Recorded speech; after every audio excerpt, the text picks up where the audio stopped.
All right. Hello and welcome back.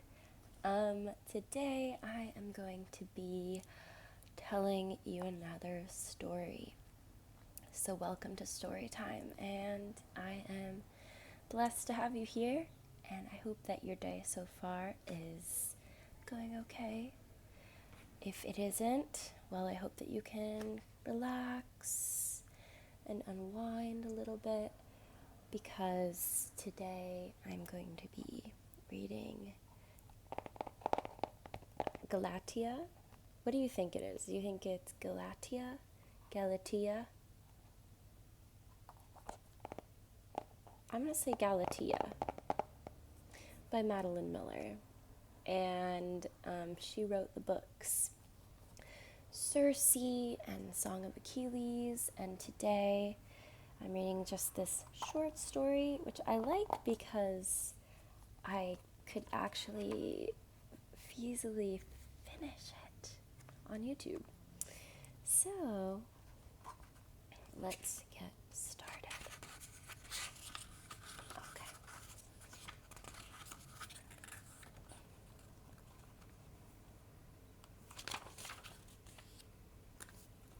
Galatea. It was almost sweet the way they worried about me. "You're so pale," the nurse said. "You must keep quiet until your color returns." "I'm always this color," I said, "because I used to be made of stone." The woman smiled vaguely, pulling up the blanket. My husband had warned her that I was fanciful, that my illness made me say things that would sound strange to her. "Just lie back and I'll bring you something to eat," she said. She had a mole on the side of her lip, and I liked to watch it while she talked. Some moles are beautiful and distinctive, like dappling on a horse. But some have hairs in them and look pulpy like worms, and hers was this kind. "Lie back," she repeated, because I hadn't. "You know what I think would be good for my color? A walk," I said. "Oh, no," she said. "Not until you're better. Feel how chilled your hands are?" "That's the stone," I said. "Like I told you, it can't get warm without the sun. Haven't you ever touched a statue?" "You're chilled," she repeated. "Just lie back and be good." She was rushing a little by then, because I had mentioned the stone twice, and this was gossip for the other nurses, and a breathless reason to speak to the doctor. They were effing, and that's why she was so eager. I could hear them sometimes through the wall. I don't say this in a nasty way, for I don't begrudge her a good F if it was good, which I don't know. But I say this so that you understand what I was up against, that I was worth more to her sick than I was well. The door closed, and the room swelled around me like a bruise. When she was here, I could pretend it felt small because of her, but when she left, the 4 wood walls seemed to press towards me, like lungs that had breathed in. The window did not help, for it was high to see from the bed, and too small to take in much air. The room smelled sweet and sour at once, as though 1,000 suffering people had lain sweating in it, which I suppose they had, and then ground roses into the floor with dirty feet. The doctor was next, and he made noises at me. "Chloe says you have not been lying quietly." I said, "I'm sorry." He liked that, but he was also suspicious, because I had been apologizing to him every day for a year. For his sake, I tried to vary it, looking down, biting my lips, twisting my fingers. Once, I burst into tears, and that had been his favorite time. I was working on trying to faint, but didn't have it quite right yet, for I needed to spend a long time breathing very fast first, and I haven't had enough warning that he was coming. But as soon as I did, that would be the new best time. And the doctor would tell my husband, who would shower him with golden coins, and everyone would be happy, except for me. though I supposed I would be a little happy for thinking of it. "What are you doing?" he said severely. "This is exactly why you are ill." I had got up, you see, while I was thinking about the fainting. The room was smallest of all with the doctor in it, and he had garlic that day, in what smelled like every day he'd ever lived, so I had gone to breathe by the window. "I'm sorry," I said. "I just love the scent of the narcissus." It was the first thing I thought of, but it only made him frown more because there were no flowers here, since we were on the rocky edge of a cliff over the sea, so that if I tried to climb out the window, I would not escape, but die. Also, I was not even sure narcissus had a smell. "Lie down this instant," he said. Then, when I obeyed, he took my wrist and held it. "Your pulse is slow," he said. Of course my pulse is slow because I used to be made of stone, but I didn't say that. I just made a sound, that tried to be contrite and interested all at once. I thought that if I'd started breathing fast the moment the nurse had closed the door, this might have been the time I could faint. But I had not done it, and now it was too late. I said, "I think I would feel better if I could walk." "You are too weak," said the doctor. "What would I tell your husband if you hurt yourself?" "I used to be stone," I said. "I can't hurt myself from just a walk." "That's enough," he said, in that voice that meant he was going to send for the tea. The tea is the thing they give me when I won't lie back, and I hate it, for they sit beside me until I drink it all, and then my head aches, and my tongue hurts, and I piss the bed. I lay back. "You're right. This is better," I said. That feels good." Through my lashes, I watched him. He was suspicious, so I snuggled down closer. "You're right. I was so tired, and I didn't know it."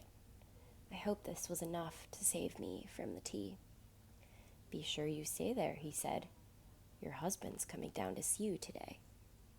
And I thought I should have saved the snuggling bit, because they don't give me the tea when my husband comes. He hates the smell of piss, and he likes me to be able to use my tongue. I lay down and arranged myself in the right way. It's easy because I've had a lot of practice, but also because I think there's some part of me, the stone part, that remembers and is glad to settle into solid lines. The only hard thing is the fingers, which my husband likes to say he spent a year on, making them look real instead of still and limp like lazy sculptors do. So I have to concentrate and hold them just the way he likes, or it ruins everything.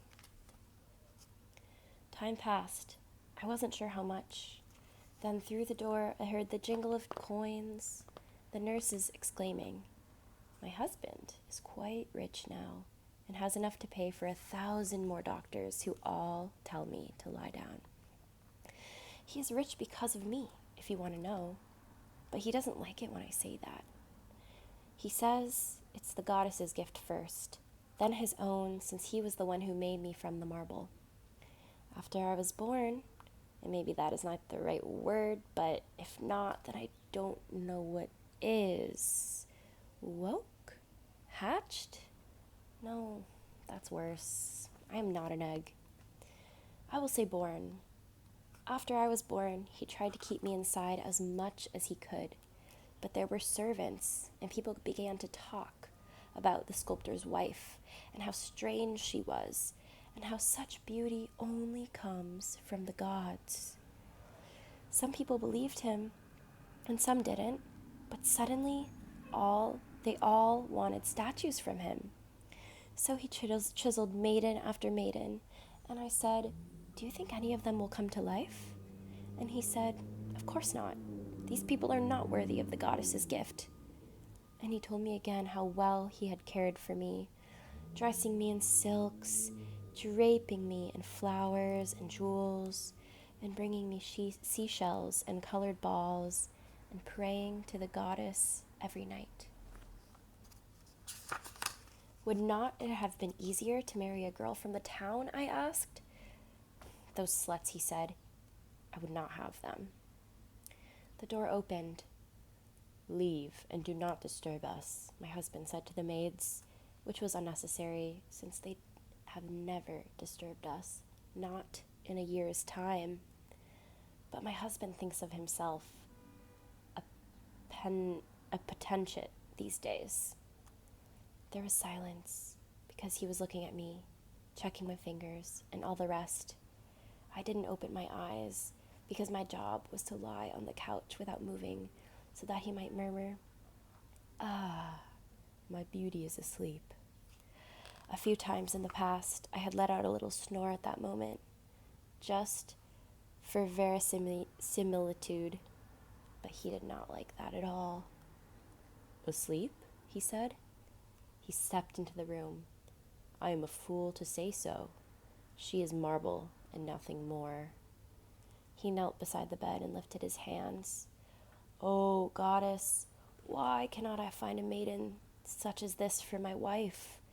Why must such perfection be marble and not flesh? If only she might—" Abruptly he covered his eyes. "No, I cannot say it." I thought about making a little snore right then, but that would have been even worse than before. "I dare not say what I desire, but oh, great goddess, you know my secret heart.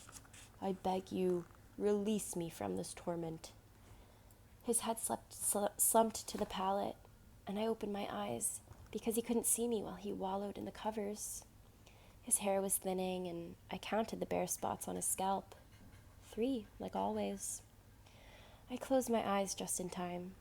His head lifted, and he said, "No, it cannot be. I must resign myself." But his hand had fallen conveniently against my forearm, and he pressed it in a little in his agony. "What is this?" He stared at my arm. "Can it be? I would swear that she is warm." "Warmer than regular stone, anyway."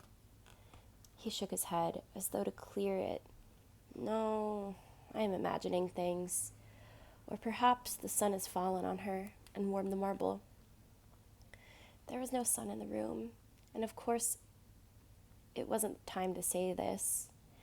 "Goddess, do not be mad." He began kneading my hips and belly, hard, testing my stoniness. I prided myself on not flinching. "Yet I will swear it. I will swear it on my life she is warm. Oh, goddess, if this is a dream, let me still sleep." And then he pressed his lips onto mine. "Live," he said. "Oh, live, my life, my love, live." And that's when I am supposed to open my eyes like a dewy fawn and see him poise over me like the sun and make a little gasping noise of wonder and gratitude. And then he F's me. After, I lay against his damp shoulder. I said, "My love, I miss you." He said nothing, but I could feel his impatience. The sweat was drying on his front, and his back was a swamp. Also, the reed ticking scratched through the sheet, as he's used to a padded bed at home. "What are you working on?" I asked, because it is the one thing I know he'll answer. "Statue," he said. "Ah," I closed my eyes. "I wish I could see it, darling. What is it of?" "A girl." "It will be beautiful," I said. "Is she for one of the men in town?" "No," he said. "I'm tired of those. This one is for myself." "How wonderful," I said. "I hope I may see it when you are finished." "Maybe," he said. "I will be so good," I said. He said nothing. "How old is the girl?" I asked. 10, he said. I had expected him to say young. When I had once asked him how old he meant for me to be, he had said, "A virgin." 10, I said. "Not 12, perhaps?" "No," he said. "I do love girls at 15, I said. "The other day the nurse brought her daughter, and she was so beautiful. Her whole face was filled with light." "I have no interest in 15, he said. or the nurse's daughter. Of course not. I stroked his chest with perfect fingers. I tried to make my voice loose and easy, like a yawn. How is Paphos, my love? Fine, he said. Just that ugly nothing word. Is she happy? How could she be, after what her mother did? I was ready for this and tipped the tears onto his chest. I'm so sorry, my darling. I wish I could make it up to her. He pushed me off of him and sat up. You grovel for her, but not me. I wanted to say, what do you think I've been doing? But of course, my husband would not appreciate that. He is a man who likes white, smooth surfaces. I knelt on the floor, my hands pressed together over my breasts. My love, there is nothing more in the world I want than to come home with you. Just today, I wish that I had something of you to comfort me. A painting, maybe. A painting of you. This surprised him.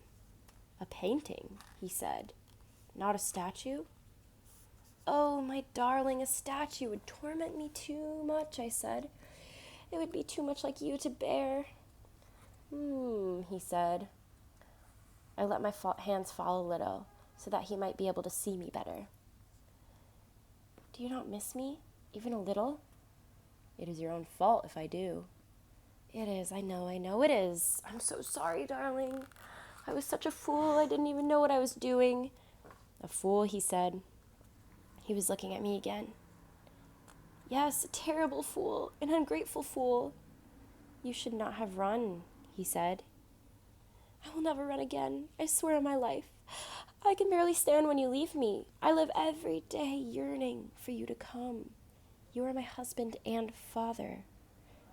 And mother, he said. Yes, and mother, and brother too, and lover, all of those. All right, and I'm gonna end here. So, seems like in this book, Galatea is being imprisoned by her own maker, a man who sculpted her out of stone, out of marble, and brought her to life with a goddess's blessing. And she feels helpless. So I'm excited to see what happens next. I did have to do a bit of toning it down just for YouTube's standards. But most of what I read rang true. I just took out, sexual words. Yes. So I hope that you enjoyed this book, and I will see you in the next one when we will finish the other half of this book. All right. Thank you so much for watching. Bye.